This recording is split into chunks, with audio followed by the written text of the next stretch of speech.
بہت ساری اس بارے میں روایات ہیں جن میں مختلف طرح سے علماء نے تطبیق دی ہے، تو اس میں جاؤں گا وہ تو بہت ہی لمبی بات ہو جائے گی۔ تو اس میں جو مفتی رشید احمد صاحب رحمہ اللہ کی تحقیق ہے اصل الفتاوی کی، غالباً دوسری جلد میں پورا رسالہ ہے اس پر، اس میں بڑی زبردست انہوں نے پوری تحقیق لکھی ہے۔ اس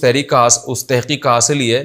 کہ یہ درمیانی انگلی اور انگوٹھے سے اس طرح سے چھلا بنایا جائے، اشہد اللہ پہ انگلی اٹھائی جائے اور الہ پہ جھکا دی جائے، گرائی نہ جائے، تو بس اتنا جھکا دی جائے۔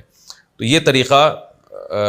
ان کی رائے یہ ہے کہ سنت کے زیادہ قریب ہے، اور بھی فقہا کی اس بارے میں آ رہا ہے، کوئی بھی کسی رائے پر عمل کر لے ٹھیک ہے، حدیث میں اس بارے میں بہت وسعت ہے۔ لیکن یہ جو ہمارے یہاں بعض حضرات نے شروع کر دیا اس طرح سے انگلی ہلاتے ہیں، یہ ہمیں کسی حدیث میں نہیں ملتا۔ جس طرح جو حدیث پیش کی جاتی ہے اس کا جو ترجمہ کیا جاتا ہے وہ ترجمہ اس کا بنتا نہیں ہے، اور یہ اجماع امت کے بھی خلاف ہے۔ ہمیں نہیں ملتا کہیں اسلاف میں کوئی ایک بھی اس کا قائل تھا کہ اس طرح سے نماز میں انگلی ہلائی جائے، تو اس سے نماز میں توجہ بھی بڑھتی ہے۔ ہاں مالکیہ کے نزدیک اس طرح سے ہے، نفی کی طرح،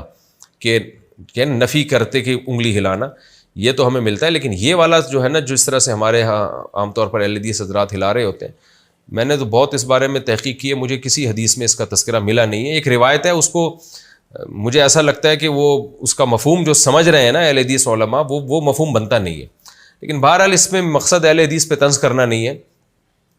بتانا یہ کہ یہ کہیں بھی ثابت نہیں ہے۔ یہ جو کیفیت ہے نا، ہمیں اسلاف میں تو ملتا ہی نہیں ہے اس کا کہیں بھی کہ اس طرح سے انگلی ہلائی جائے، اور نماز میں اس پہ تشویش بھی بہت ہوتی ہے، کوئی ہلا رہا ہو آدمی کو تھوڑی الجھن ہوتی ہے۔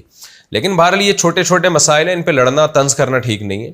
تو اگر کوئی ہلا بھی رہا ہے تو ہلانے دیں اس کو، اس کے ہلانے سے اتنا